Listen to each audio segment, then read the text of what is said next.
Diz assim, irmãos, a maravilhosa palavra do Senhor. O pregador, além de sábio, ainda ensinou o povo o conhecimento, e atentando e esquadrinhando, compôs muitos provérbios. Procurou o pregador achar palavras agradáveis e escrever com retidão palavras de verdade. As palavras dos sábios são como aguilhões e como pregos bem fixados às sentenças coligadas, dadas pelo único pastor. Demais, filho meu, atenta, não há limite para fazer livros, e o muito estudar é enfado da carne. De tudo o que se tem ouvido, a suma é: teme a Deus e guarda os seus mandamentos, porque isto é o dever de todo homem.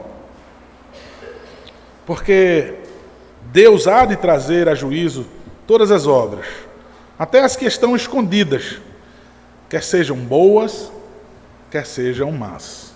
Amém. Vamos orar, queridos. Suplicamos ao Senhor, Pai, no nome poderoso do Teu Filho Jesus. Move, Pai, o Teu Santo Espírito no meio dessa igreja, Pai, nessa manhã. No coração dos Teus filhos, no coração daqueles rebeldes que ainda estão longe, mas hoje, Pai, aprove ao Senhor aproximá-los de Ti. Religá-los, Pai, ao Senhor. Divisão, distância, inimizade feita pelo nosso próprio pecado. Mas hoje, Pai, aprove o Senhor. Talvez, Pai, salvar pecadores. Então suplicamos, Pai, que ao ouvir a Sua palavra, a Sua absoluta e verdadeira palavra, sejam convencidos, Pai, de sua fraqueza, do seu estado, Pai, de espiritualidade morto, e eles encontrem vida no Senhor, que sejam vivificados pelo Senhor. Pedimos, Pai, que o Senhor modele a sua igreja, que o Senhor fortaleça a sua igreja, que o Senhor edifique, Pai, o teu povo. Queremos parecer mais com Cristo, Pai. Se parecermos mais com Cristo, seremos cada vez mais amados pelo Senhor. Seja nos sofrimentos, Pai, seja nas vitórias, Pai, assim como Cristo triunfou sobre seus piores inimigos, Pai, a morte, o pecado, o inferno, o diabo. Sabemos que nós iremos triunfar, Pai, vencer, com Deus, parecidos com Ele, não somente na vitória, Deus, mas ser participante também com Cristo em seus sofrimentos, Pai. Sabemos da recompensa, Deus, se resistirmos firmemente, Pai. Então, Deus, em nome de Jesus, precisamos de sabedoria para viver nossos dias aqui, Pai, nesse mundo. Precisamos, Deus, de sabedoria, mas vinda do Senhor. Em nós, só reunimos futilidades e tolices, Pai. Estamos encharcados, Pai, de instruções maléficas desse mundo. Instruções inúteis, Pai, desse mundo. Então queremos ouvir a Tua voz, nos ensina, Pai, assim como esse livro, assim como a Tua palavra, Pai, em Eclesiastes tem nos ensinado. Em nome de Cristo, Deus, não repetimos em nossas orações, Pai, como se num mantra que tanto repetir o Senhor vai nos ouvir, mas porque sabemos que as nossas orações não chegarão ao Senhor se não for pelo intermédio de Cristo. Sabemos que não há poder nas nossas palavras, ainda que eu suplique com toda a força do meu coração, mas porque Cristo, Pai, intercede por nós junto ao Senhor. Temos a declaração de justos por Cristo Jesus. Então, Deus, olha para o teu povo e conduz, Pai, a tua igreja, a noiva do teu Filho Jesus.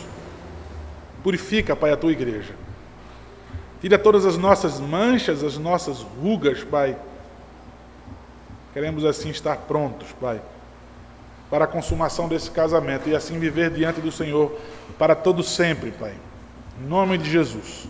Ainda nessa vida, Pai, queremos viver para a tua glória. Não somente eternamente, mas ainda em nossos dias aqui, Pai, queremos viver para a tua glória. Nos ajuda, Pai, nos enchendo de tua palavra movendo o teu Santo Espírito em nós. Em nome de Jesus. Amém. Queridos irmãos, quando eu fui ordenado pastor, eu passei um bom tempo sem ir para o seminário. Eu relutava muito em ir para o seminário. Relutava e relutava porque eu achava que não era necessário ser pastor para pregar a palavra. Na verdade, para você evangelizar e você proclamar a palavra de Deus, na verdade não precisa mesmo. Mas então, eu relutava e relutava, um pensamento errado meu. Eu aprendi errado, então eu cultivei esse pensamento durante muito tempo. Então eu entrava numa faculdade e eu saía, porque eu só queria viver pregando o evangelho. Então eu arrumava um emprego e saía, pedia demissão daquele emprego porque eu queria viver pregando o evangelho. Mas com aquela concepção errada, eu vivia muito bem pelo prazer que eu tinha de viver para aquilo, viver integralmente para pregar o evangelho. Até que os anos passaram e não era mais prudente eu estar na casa dos meus pais, sendo sustentado por eles, e viver sem um trabalho e sem uma faculdade. Então, eu fui chamado de maneira sobrenatural, uma experiência que eu tive incrível de Deus falar ao meu coração, e depois de tanta insistência de tanta gente, né, da igreja, inclusive, para que eu fosse para o seminário, porque viam vocação em mim. Assim, então, eu continuo, logicamente, missionário, porque Spurgeon disse que todo cristão, se não for um missionário, ele é um impostor. Mas então eu resolvi ouvir a vocação para o sagrado ministério. E aí então, irmãos, qual é o meu sonho? Todo seminarista, ele tem um sonho. E geralmente o sonho é ter uma igreja grande e abarrotada de pessoas. E na verdade eu não tinha um sonho, eu tinha um pesadelo. Confesso aos irmãos aqui, o meu pesadelo era que eu fosse pastor de uma igreja, que ela fosse, deixa eu usar as gírias que tem no nosso meio, uma igreja igrejal, uma igreja evangelical, uma igreja de pessoas frias. O presbiterianismo já tem essa fama, né? De ser pessoas frias, de ser pessoas que não creem no mover do Espírito, pessoas que não evangelizam, porque tem uma visão errada daquilo que se chama calvinismo. Não precisa a gente anunciar o evangelho que as pessoas vão vir de todo jeito. Isso é mentira, isso é pecado. O meio pelo qual Deus criou para que as pessoas recebam fé em seus corações dele mesmo é através da pregação da palavra. Nós é que temos que pregar a palavra. Mas enfim, o meu pesadelo é que um dia eu me tornasse pastor de uma igreja onde eu formalmente subiria no púlpito, eu iria então expor a palavra, iriam cantar alguns cânticos, fazer algumas orações e as pessoas iam viver sua vida normalmente nesse mundo. Eu tinha um pesadelo, irmãos, e a cada dia, quando eu acordo, parece que eu começo a ter esse pesadelo. Todos os dias, quando eu acordo, parece que eu vivencio esse pesadelo, quando eu olho para os meus irmãos, quando eu olho para a minha igreja, e eu percebo que, de fato, aquilo que eu tanto tinha medo tem começado a acontecer. Tudo aquilo, irmãos, que Eclesiastes nos fala, que nos ensina como viver. Ele disse aqui, o resumo, e na verdade é a centralidade desse sermão agora. Temer a Deus e guardar os seus mandamentos. Temer a Deus e guardar os seus mandamentos. Não se guarda os mandamentos porque não se teme a Deus. É uma coisa bem óbvia, uma coisa está ligada à outra. Queridos, eu confesso para vocês, no início desse sermão, que para mim tem sido muito difícil. Esse tem sido, eu vou repetir, o meu pesadelo. A Bíblia tem nos ensinado a viver, inclusive sermões que nos deparamos com ele que falou só sobre alegria, viva, aproveite o dia, aproveite cada momento como se fosse o último. Coisas que me surpreenderam eu vi aqui ao estudar esses sermões.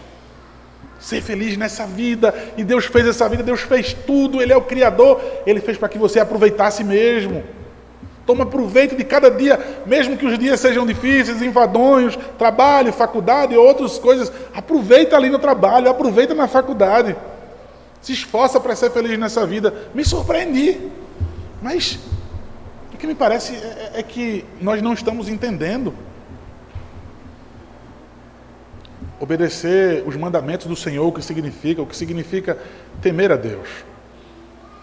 O pregador, esse querrelote aqui, ou sábio, conselheiro, são as possíveis traduções para Eclesiastes. A melhor tradução, e é o que a Bíblia de Genebra traz, o pregador, ele olha então para o povo de Israel. Então, Israel situado ali num cruzamento de comércio internacional. Israel vendo o tempo todo o mundo crescer ao seu redor, evoluir. Então Israel arregaça as mangas e diz, vamos entrar nessa também. Facilmente, irmãos, ao mergulhar nesse mundo, eles aprenderam como deveriam viver para a glória de Deus. Prestem bem atenção, a preocupação do pregador é, quando Israel arregaça as mangas e olha para lá para fora e diz assim, poxa, o mundo lá fora, não, eu tenho que ir, eu estou nesse mundo. E alguém pode dizer assim, Paulo não disse que se não fosse para viver nesse mundo, teríamos que ser tirado dele. É lógico, não é isso que o pregador está dizendo. Não há contradição com as palavras do Novo Testamento. Mas o pregador viu que as pessoas facilmente deixaram de temer a Deus e esqueceram os mandamentos do Senhor. Ele viu a facilidade de ir lá para o mundo lá fora, tentar vencer, o conviver com o mundo lá fora, o ter muitas coisas incomuns com o mundo. Vencer no trabalho, vencer na faculdade, os lazeres, é tudo muito igual, é tudo muito misturado. E o ser humano, ele vive de maneira autônoma para colocar limites. Eu sei até onde eu posso ir no trabalho, eu sei aonde eu posso ir na faculdade, eu sei até onde eu posso ir no lazer. O que Salomão viu, e eu estou longe, irmãos, de se parecer com Salomão, infelizmente, em sabedoria, mas com a minha cabeça pequenininha e limitada, eu já consigo enxergar, irmãos, também a mesma coisa que ele viu em Israel. Uma igreja que facilmente deixou de temer a Deus. Uma igreja que facilmente deixou de obedecer os mandamentos do Senhor. É angustiante, irmãos, acordar e viver esse pesadelo. Era assim que Salomão vivia, e ele resolveu escrever Eclesiastes, especificamente para esse povo que despertava, para um Israel que não estava sabendo viver essa vida.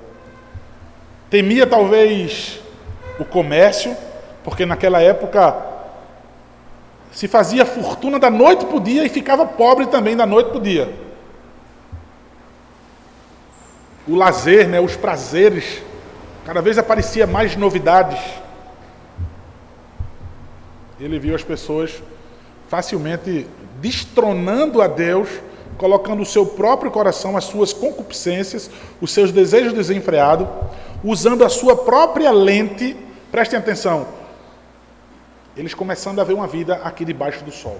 Israel começou a olhar para esse mundo com lentes em perspectiva debaixo do sol. Por isso que a linguagem dele sempre é debaixo do céu, debaixo do sol. Porque Israel olhava para esse mundo com visão de mundo mesmo. Não colocava as lentes de Cristo, os olhos espirituais, os quais o Senhor nos deu.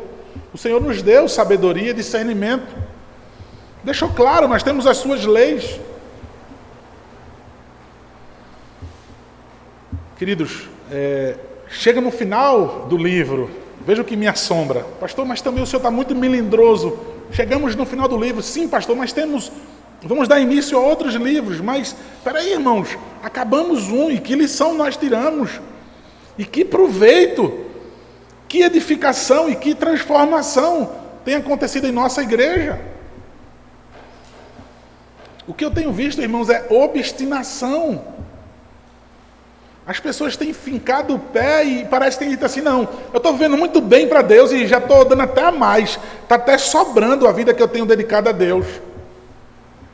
Ou me parece que viver uma vida para Deus é viver uma vida no seu mundo. Eu tenho o meu quarto, eu tenho a minha vida, eu não preciso de igreja, eu não preciso dos irmãos ali, eu não preciso do corpo de Cristo.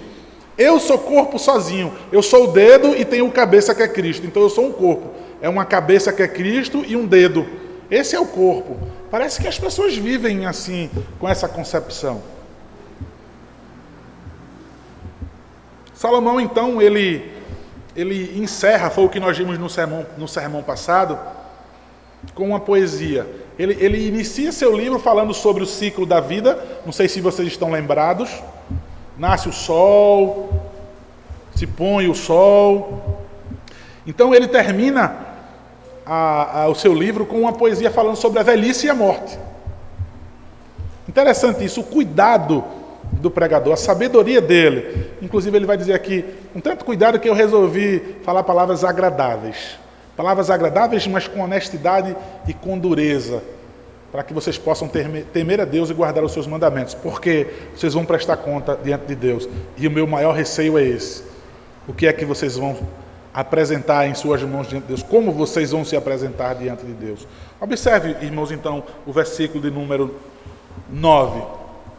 O que nos parece é que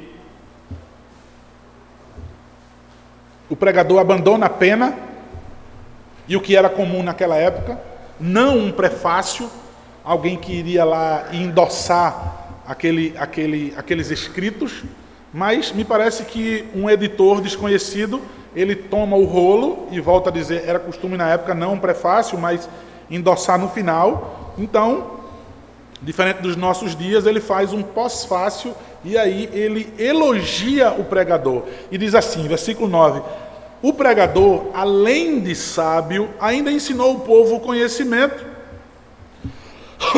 E atentando e esquadrinhando, compôs muitos provérbios. É bom que a gente entenda, irmãos, isso não é mero elogio.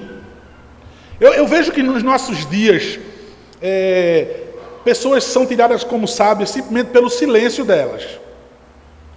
E é verdade, tem até um provérbio bíblico que fala sobre isso. Né? Até o tolo, quando está calado, ele se passa por sábio. Mas a sabedoria aqui naquela época, a sabedoria aqui do qual o autor está falando, é uma sabedoria prática. A sabedoria naquela época só era entendida assim, só era dado esse conceito se fosse prático e não apenas teórico. Pessoas que sabem disso, pessoas que sabem daquilo outro, e alguém diz assim, rapaz, aquela pessoa ela é muito sábia, mas na verdade o conceito de sabedoria não era esse, e não é esse. O conceito de sabedoria é o discernimento sobre ter os melhores resultados todos os dias. Sabe aquela pessoa que sabe viver? Sábio não é a pessoa que tem mais dinheiro, não. Na nossa cabeça, sábia é a pessoa que é rica porque ela sabe ganhar dinheiro. Então, sábia é aquela pessoa. Sábia é a pessoa que passou no concurso. Sábia é a pessoa que passou enfim, numa prova difícil. Ou tem aquela pessoa que é desenrolada e aquela pessoa é sábia. Na verdade, sábia é aquela pessoa que sabe tirar os melhores resultados todos os dias de sua vida. Entenda os melhores resultados não como posses e não como finanças, e não sobre sobressair sobre outras pessoas, pisoteando outras pessoas. Então a sabedoria é uma sabedoria prática, vivendo a vida todos os dias, tirando os melhores proveitos dela, com sabedoria e prudência. O Salmo 111, versículo 10 nos diz sobre essa sabedoria ser prática. Salmo 111, versículo 10 nos diz, o temor do Senhor é o princípio da sabedoria, revelam prudência todos os que o praticam, o seu louvor permanece para sempre. O sábio, ele revela prudência, e a sua imagem, o seu testemunho, isso permanece para sempre. Rapaz, existiu uma pessoa sábia, existiu, olha para os filhos daquele homem, olha para a casa daquela pessoa. E tantos outros exemplos. Alguém vai dizer, sabedoria mora naquela casa. Muitas vezes, e creio eu na maioria, com pessoas humildes. Provérbios capítulo 9, versículo 10 também nos diz, o temor do Senhor é o princípio da sabedoria, e o conhecimento do santo é prudência, é uma vida de retidão. Então, queridos, a fonte da verdadeira sabedoria é o temor do Senhor.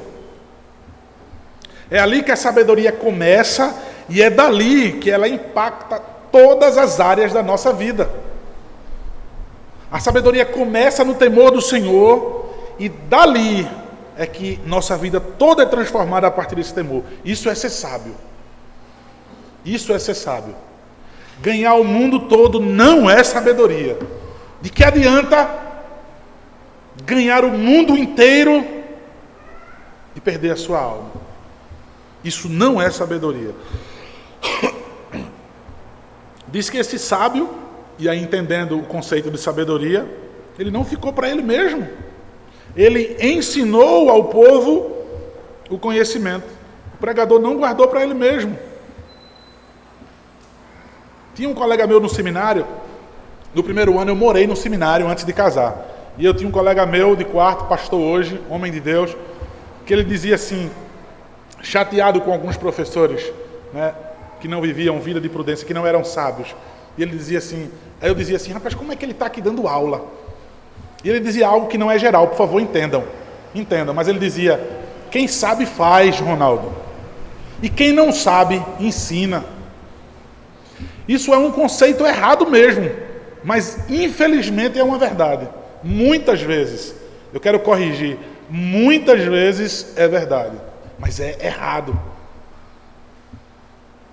Quem sabe faz, quem sabe está fazendo. Agora, quem não sabe, está dando uma de professor e querendo ensinar as pessoas.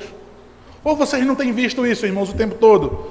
Pessoas na igreja que querem exortar e dizer como vivem. Olha, eu acho que tudo isso devia ser desse jeito. Aí, se você for um pouco mais sábio do que aquela pessoa, você vai olhar para ele e vai dizer, mas quem está dizendo isso? Você vai ter pena daquela pessoa. Olha quem está dizendo isso. Uma pessoa que em nada revela prudência em sua vida, mas ela quer ensinar as pessoas a temer a Deus, a obedecer os mandamentos. Quer ensinar você a viver. O pregador, ele era sábio de fato, então ele não ficou para ele, não foi egoísta, então ele ensina o povo. De que maneira então ele fez isso, irmãos? De que maneira ele ensinou? Primeira coisa é, ele atentou, esquadrinhou e compôs alguns provérbios. Entendam a Provérbios, irmãos, naquela época, a Provérbios não apenas o livro dele, Provérbios de Salomão, não. Toda a literatura sapiensal era conhecida como um provérbio. Então vejam, ele resolveu registrar tudo aquilo que eu tenho de sabedoria dentro de mim, tudo aquilo que eu tenho de bom de mim. Eu preciso instruir as pessoas. Eu preciso dizer isso ao povo de Deus. Ele atentou, esquadrinhou e compôs. Essa é a primeira maneira que ele ensinou ao povo. A segunda maneira está no versículo 10, que daqui a pouco nós vamos ver. Mas veja, o que é atentar e esquadrinhar então, pastor?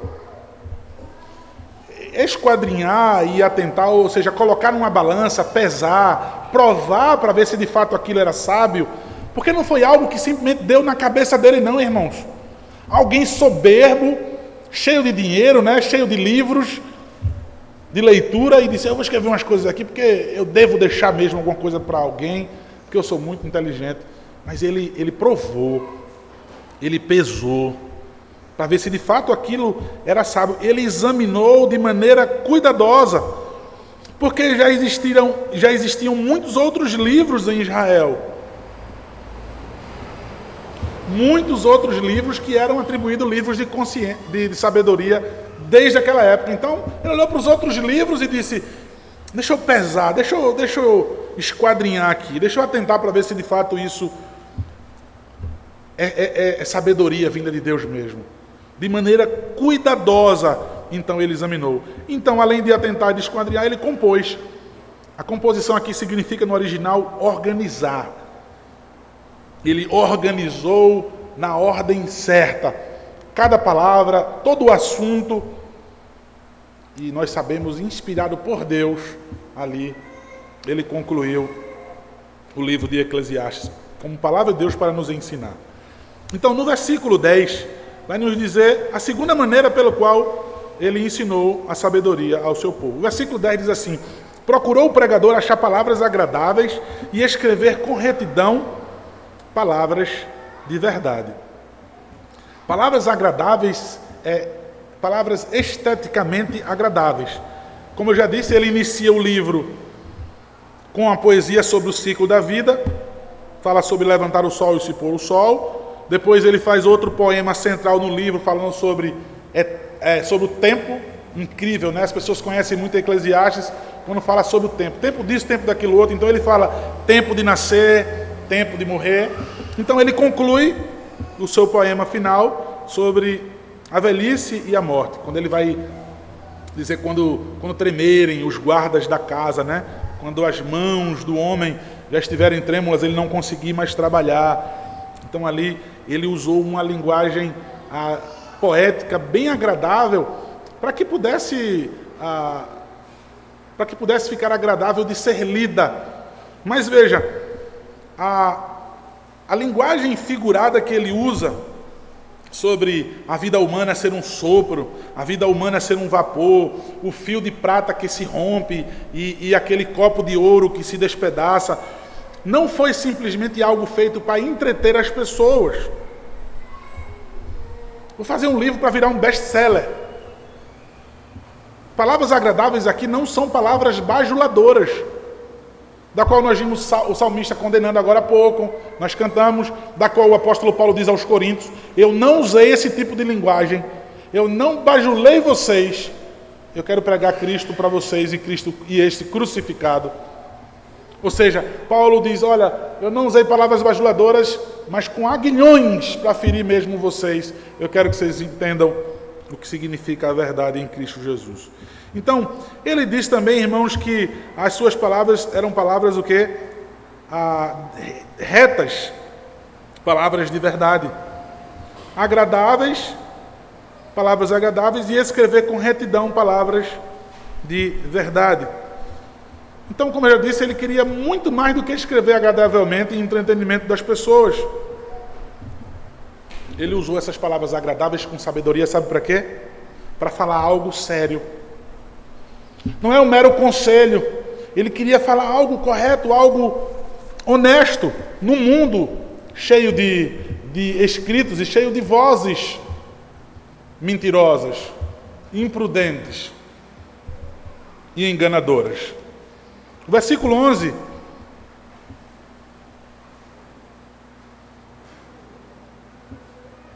ele segue dizendo: as palavras dos sábios são como aguilhões e como pregos bem fixados as sentenças coligadas dadas pelo único pastor. Veja, usou palavras agradáveis e nós já vimos que não eram palavras para bajular, para lisonjear.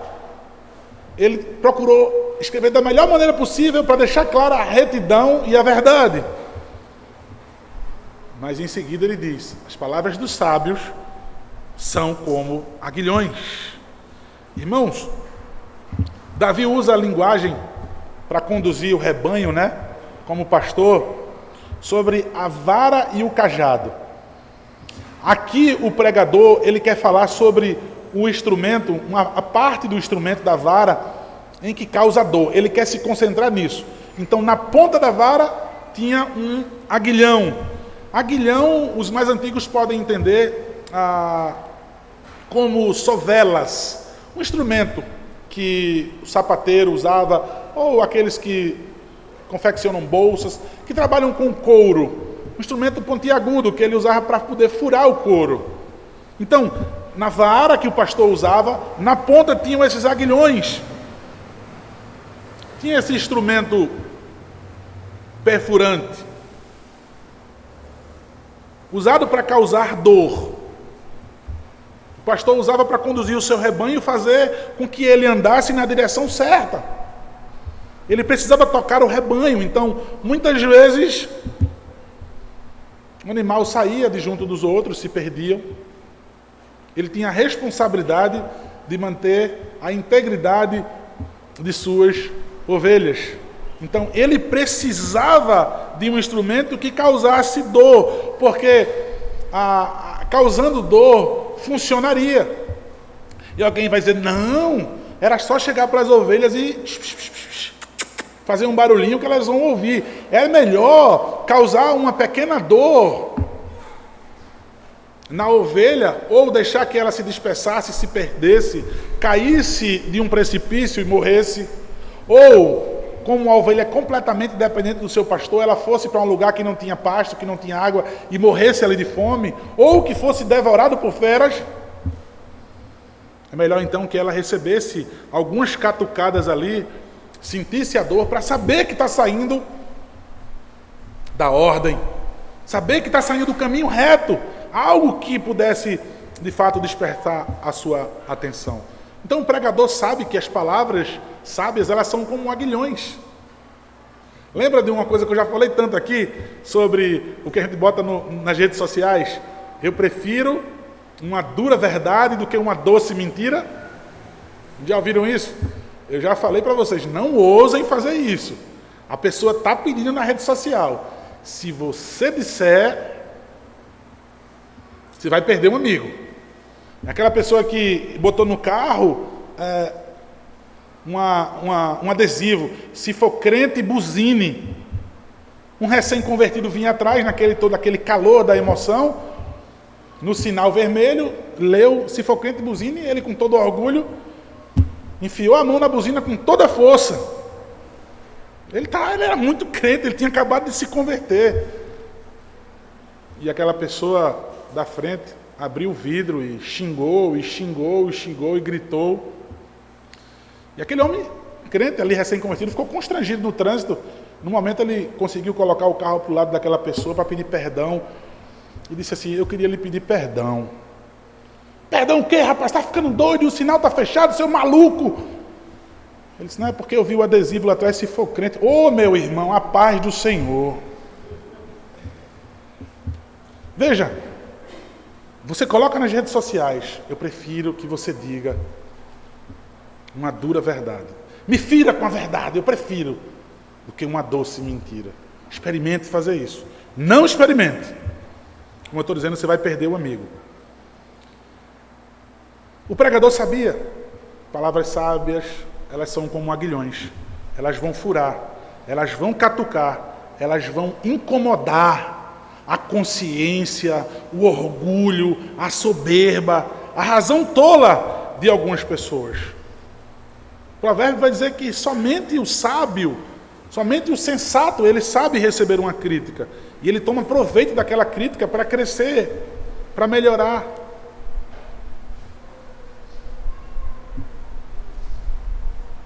Era muito doloroso. O pregador sabia. Israel ouvir no capítulo 1, no versículo 2, vaidade de vaidades, tudo é vaidade. Ele começar um livro e dizer, a vida de vocês não faz sentido, a vida de vocês é um vazio, a vida de vocês é uma futilidade. Você já viu futilidade? Futilidade, então duplique a futilidade, a vida de vocês é essa futilidade. Alguém vai dizer, o livro de Eclesiastes ele é muito pessimista. É duro, mas o pregador queria acordar Israel e dizer, rapaz, essa vida é um sopro, é um vapor. Vocês vivem aqui, vivam de maneira prudente, porque vocês vão prestar conta de tudo. Então vocês têm um lugar onde vão viver eternamente, seja no céu ou seja no inferno. Essa vida ela passa muito rápido, mas era duro dizer isso. No capítulo 3, no versículo 19, era duro dizer que o que acontece a um animal vai acontecer também ao filho de vocês. Do mesmo jeito que morre um animal, vai morrer também o filho de vocês. Que coisa dura de se dizer. No capítulo 7, no versículo 20, ele vai dizer, veja que coisa dura, não há um homem justo sobre a face da terra que faça o bem. Não há um homem que não peque. Você dizer isso para um homem dono do seu próprio nariz, quem é você para dizer que eu peco? Me diga onde é que eu peco, me diga onde é que eu erro, onde é que eu desagrado a Deus. O pregador sabia que isso era aguilhão, que isso era doloroso. Mas esses aguilhões procuravam estimular Israel a andar na direção certa, a temer a Deus e a guardar os seus mandamentos.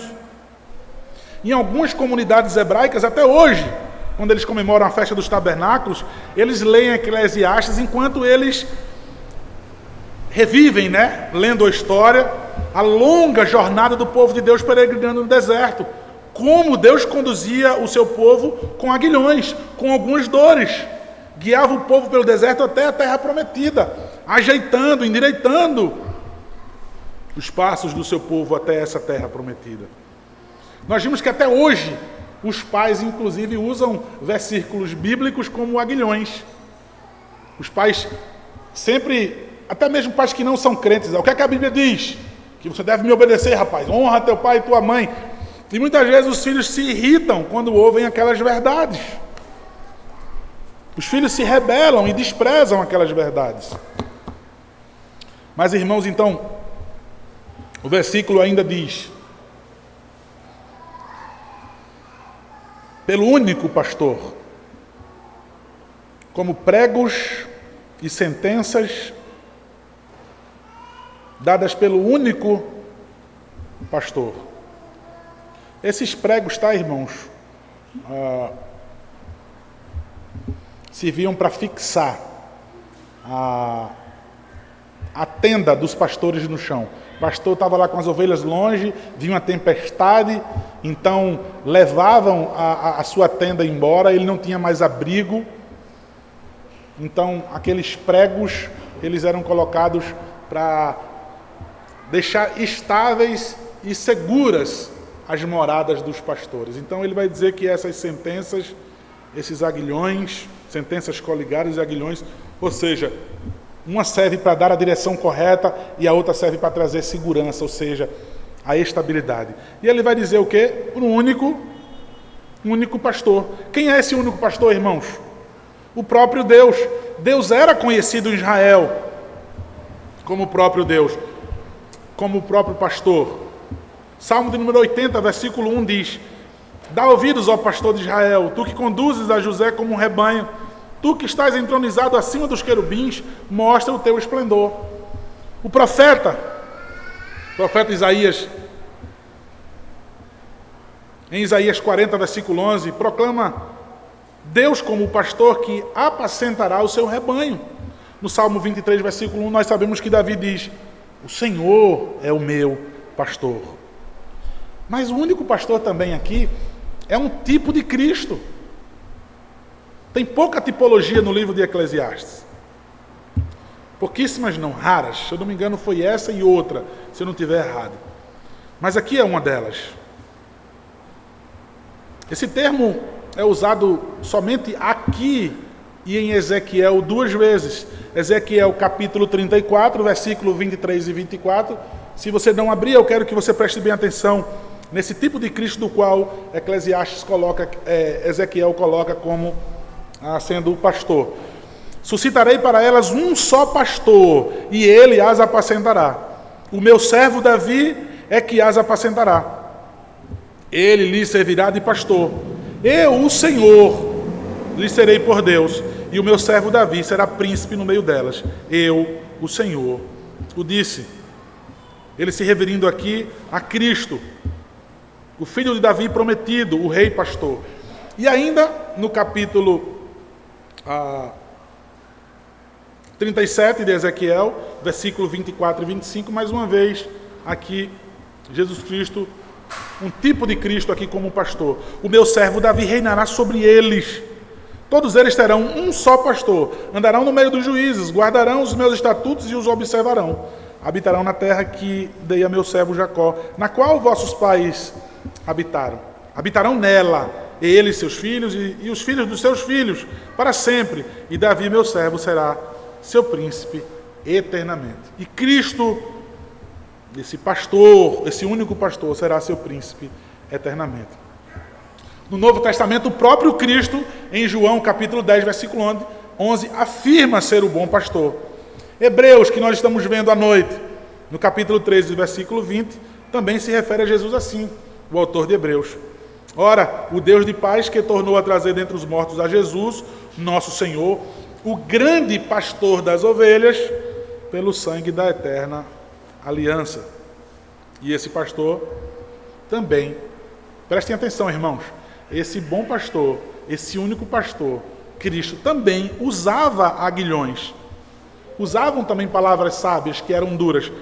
Vejam, Mateus capítulo 7, versículo 15. Olha que tipo de linguagem. Acautelai-vos dos falsos profetas, que se vos apresentam disfarçados de ovelhas, mas por dentro são lobos roubadores. Lá em lá em Marcos capítulo 8, versículo 33, nós vemos Pedro na melhor das intenções, bem intencionado, tentando livrar Cristo do sofrimento, tentando livrar Cristo da morte de cruz. É repreendido duramente, é repreendido com um enorme aguilhão pelo próprio Senhor, que diz: arreda, Satanás. É muito duro alguém que veio defender o Senhor Jesus, companheiro dele, alguém que sempre representava, o colegiado apostólico, avançando na fala. Ele se mostrava sendo assim o mais disposto de todos aqueles que estavam com o mestre. Não, longe do Senhor morrer por nós, pecadores, de jeito nenhum. Arreda, Satanás. O próprio Senhor Jesus usou aguilhões. Em Atos capítulo 26, versículo 13 e 14, lemos que Paulo foi ferido pelos aguilhões das palavras de Cristo, mas foi transformado por essa palavra, por esse aguilhão. Atos 26, 13 ao 14. Ao meio-dia, ó rei, indo eu caminho afora, vi uma luz no céu, mais resplandecente que o sol, que brilhou ao redor de mim e dos que iam comigo. E caindo todos nós por terra, ouvi uma voz que me falava em língua hebraica: Saulo, Saulo, por que me persegues? Dura coisa é recalcitrares contra os aguilhões. E eu já falei sobre os pregos bem fixados, sobre as sentenças coligadas. Nós sabemos que nos servem para colocar na direção certa e nos dar segurança e estabilidade. O versículo 12 diz: demais, filho meu, atenta, não há limite para fazer livros e estudar. E o muito estudar é enfado da carne. Isso aqui não é desculpa para o jovem dizer aos pais: já estudei muito. Ou você dizer a você mesmo: já estudei muito para passar naquele concurso, para passar naquele vestibular. Não é isso que ele está dizendo. Ele está dizendo que a sabedoria, ela é prática, foi o que nós vimos no começo, não apenas teórica. Então ele quer dizer: olha, escrever livros não tem limite não tem nada que proíba não. Qualquer um pode fazer muitos livros, escrever muitas besteiras. Isso não quer dizer nada. Uma pessoa que vive lendo o tempo todo, que mete a cara nos livros, que faz coleções de livros, isso não quer dizer nada. A pessoa vai chegar a uma canseira, de tanto que ela quer mostrar intelectualidade, isso não revela prudência. Então ele diz: olha, meu filho, eu quero que você atente para uma coisa. Ele dá tipo uma sacudida em Israel assim, diz: olha, tenham cuidado. Tenham cuidado para quê? Para não ir além dessas sentenças coligadas. Tenham cuidado, porque foram dadas pelo único pastor. Tanto hoje como naquela época, como eu disse, muitos livros que falavam sobre sabedoria, que falavam como viver nessa vida. Tenham cuidado de não ir além. Por quê? Porque essas sentenças coligadas, essas palavras, ainda que sejam duras como aguilhões, elas te trazem segurança, colocam você no caminho certo, mas elas foram dadas pelo único pastor, ou seja, são suficientes. Por que vocês querem descobrir coisas além dessas? Então a advertência aqui nesse versículo é para a suficiência do texto, para a suficiência da palavra de Deus. Atenta, filho meu, é o que ele está dizendo. O pregador escreveu de maneira muito honesta, palavras de verdade. É suficiente, não precisa ir além delas. O versículo 13 diz: de tudo que se tem ouvido, a suma é: teme a Deus e guarda os seus mandamentos, porque isso é o dever de todo homem. Temer a Deus e guardar os seus mandamentos o central desse texto, são dois imperativos. E dois imperativos contra o pensamento do mundo que acha que a melhor maneira de viver é a autonomia. Já tenho sabedoria suficiente, então eu sei caminhar sozinho. Sou o dono do meu próprio nariz. Então esses dois imperativos servem contra o pensamento do mundo. Irmãos, veja, destrói o pensamento desse mundo.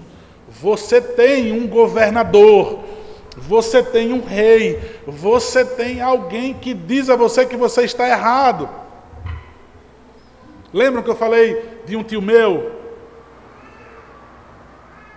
Que ele falou que eu flagrei ele chorando e ele dizendo, eu queria que meu pai estivesse aqui.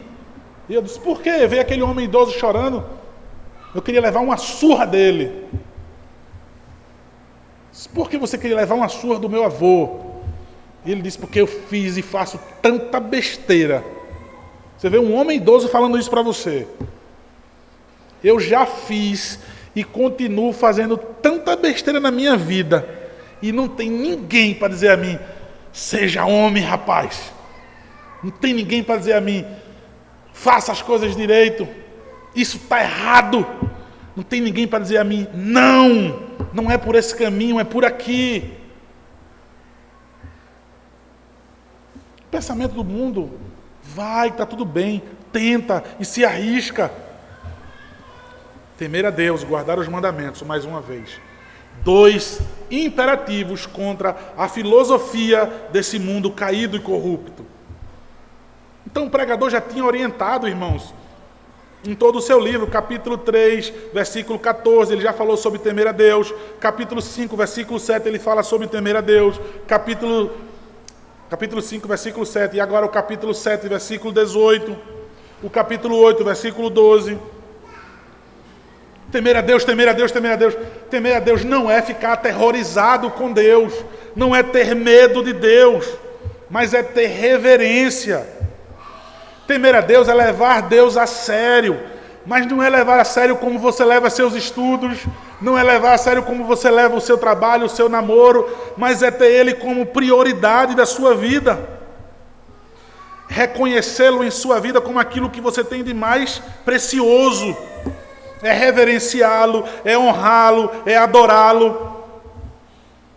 É não se ausentar, inclusive quando ele diz, eu estou convocando vocês para que vocês me adorem, vocês são o meu povo, e nada vai me fazer ficar em casa, nada vai me impedir nenhuma visita, nenhum familiar que veio de longe, ou qualquer desculpa que eu possa dizer, eu posso desobedecer o mandamento, eu posso desobedecer a convocação, porque meu Deus vai cair nessa conversa.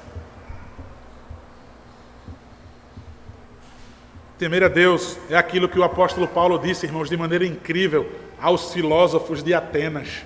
Lá em Atos capítulo 17 e 28, que sabedoria desse apóstolo, irmãos. Ele diz, pois nele vivemos e nos movemos e existimos, como alguns dos vossos poetas têm dito, porque dele também somos geração. Pastor, o que é temer a Deus? Me explique. Deixa eu deixar que a Bíblia explique então. Nele vivemos, nos movemos e existimos. Se você acorda e dorme com essa concepção, você vai entender o que significa temer ao Senhor. A atitude de temer a Deus nos leva então a guardar os seus mandamentos, aquilo que eu falei no começo. Moisés, desde o início, falou repetidamente ao povo. Deuteronômio capítulo 10, versículo 12 ao 13. Agora, pois, ó Israel, o que é que o Senhor requer de ti? Não é que temas o Senhor teu Deus e andes em todos os seus caminhos e o ames e sirvas ao Senhor teu Deus de todo o teu coração e de toda a tua alma, para guardares os mandamentos do Senhor e os seus estatutos que hoje eu te ordeno. Para quê? Para o teu bem. Parece que é penoso, né? Parece que é duro, esse aguilhão. Termina logo, pastor. É para o teu bem. Você deve temer ao Senhor e guardar os seus mandamentos para o seu bem. Ou você não consegue olhar para o seu lado e ver o número de pessoas frustradas nessa vida, magoadas, cheias de cicatrizes em seus corações. e que continuam disfarçando ainda com um sorriso patético em seus rostos. Será que você não consegue ver uma multidão ao seu redor assim? Vivendo de maneira hipócrita, arrasada por dentro, mas com um sorriso enorme estampado no rosto. É para o teu bem, teme ao Senhor. É isso que Deus requer de você. Jesus Cristo deixa isso muito claro, irmãos. É muita clareza nas palavras de Cristo em João capítulo 14, versículo 15. Se me amais, guardareis os meus mandamentos. Não diga que ama Jesus. Não coloque nas suas redes sociais e não vista uma camisa com esses dizeres. Você vai estampar com a sua vida quando você guardar os mandamentos dele. Aí as pessoas vão dizer, esse ama o Senhor. Ainda em João, no capítulo 14, ainda não no versículo 15, mas no versículo 21, ele diz, aquele que tem os meus mandamentos e os guarda, esse é o que me ama. E aquele que me ama será amado por meu Pai, e eu também o amarei e me manifestarei a ele. A única manifestação que você tem visto é o seu espelho. Narcisista. É muitas vezes o que nós somos. Não há manifestação nenhuma de Cristo na minha vida porque eu me acho suficiente, a forma como eu adoro, a forma como eu sirvo, como eu guardo os mandamentos, se assim for conveniente ou não.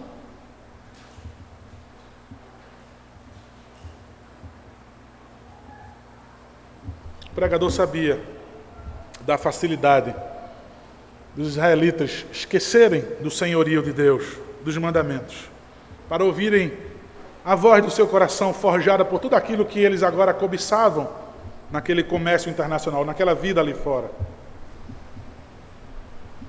Tentação grande de esquecer do Deus que os havia tirado da escravidão do Egito e agora desprezar os mandamentos desse Deus que os libertou. Israel fracassou muito cedo em guardar os mandamentos, irmãos. No Sinai eles receberam os mandamentos, não farás para ti imagem de escultura, e semanas depois já tinham construído um bezerro de ouro e estavam adorando. Quais são as razões, então, para temer a Deus e guardar os seus mandamentos? Quais são as razões? O versículo 14 nos disse, irmãos,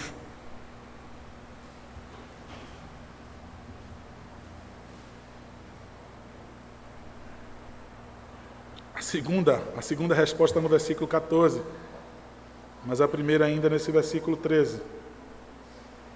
Porque é o dever de todo homem.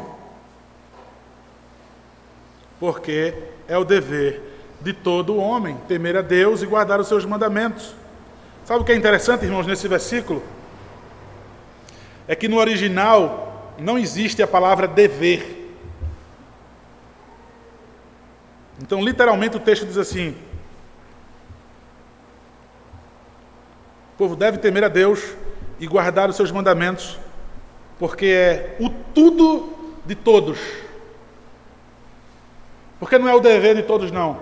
Porque é o tudo de todos. E o que é que ele quer dizer com isso? Então, o tudo de todos.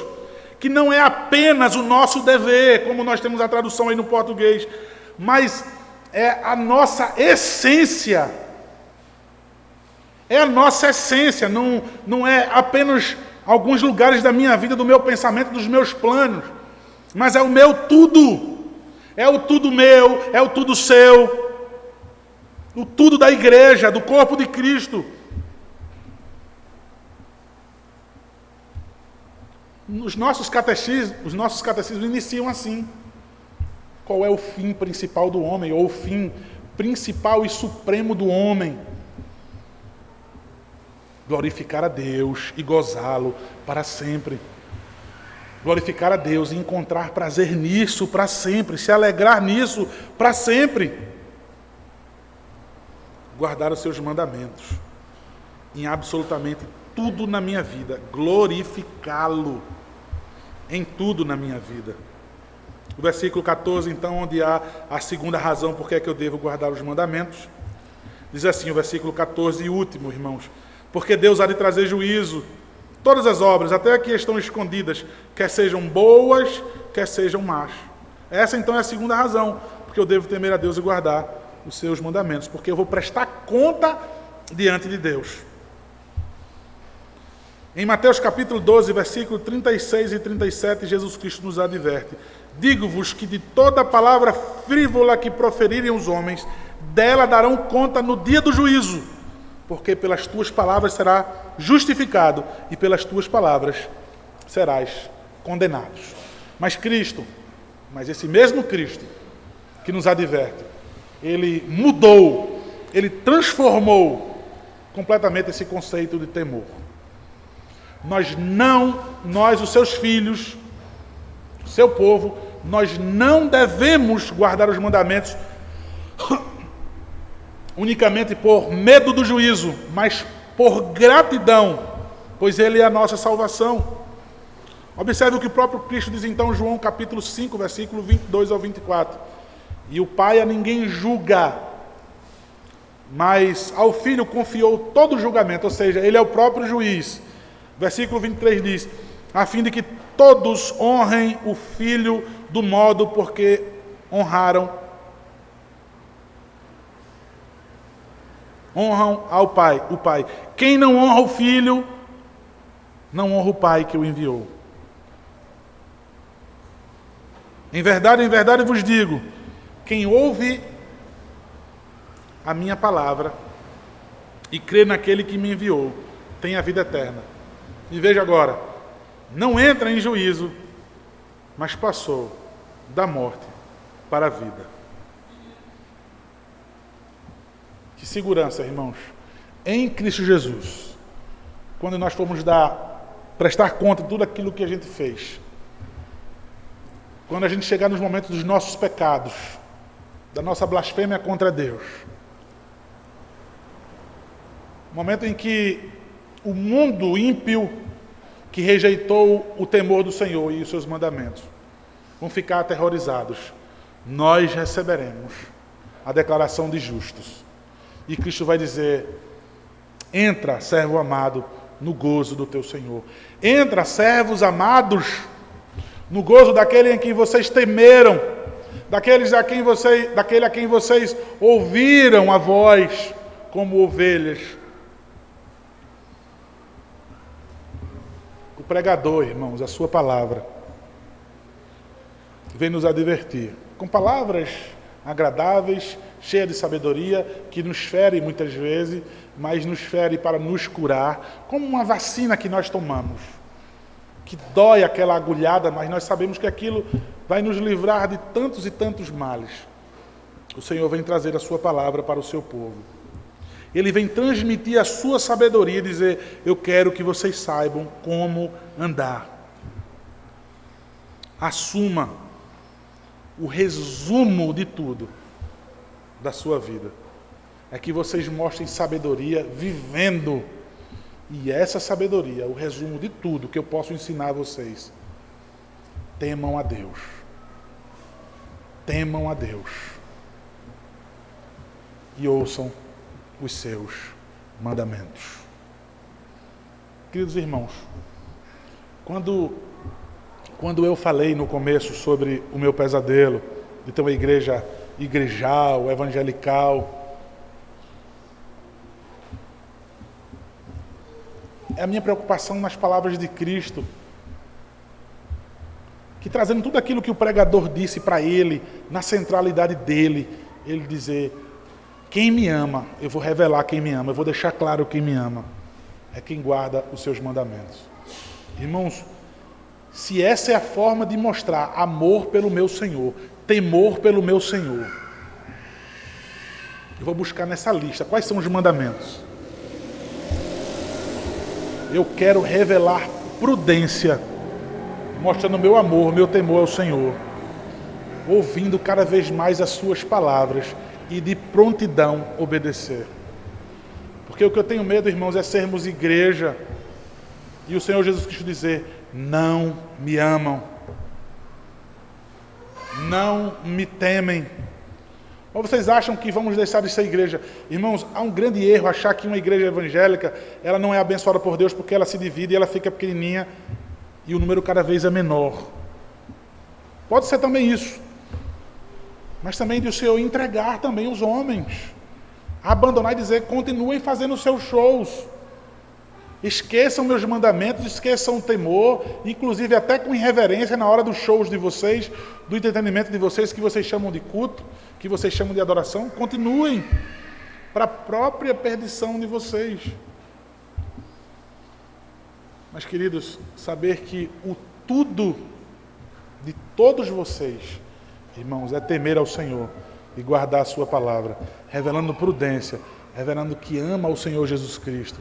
Podemos dizer, nós somos uma igreja cristã, Ele é o meu cabeça, eu amo a sua palavra, eu amo a sua palavra, eu sigo os seus caminhos, eu quero me parecer mais com esse Senhor.